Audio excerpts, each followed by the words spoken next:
বসিরহাটে ভোরের আরতি দেখতে হোটেল থেকে বেরিয়ে পড়ুন 5টার মধ্যে। 5টা 15-র মধ্যে অটো বা টোটো করে চলে আসুন অসিঘাটে। অপরূপ এক দৃশ্যের সাক্ষী থাকবেন এই অসিঘাটের আরতিতে।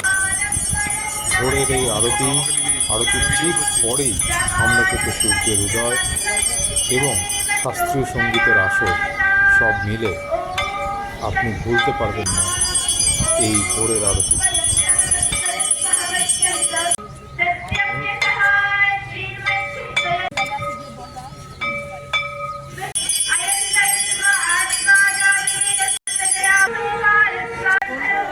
দরকার নেই, আমি নিয়ে নিচ্ছি।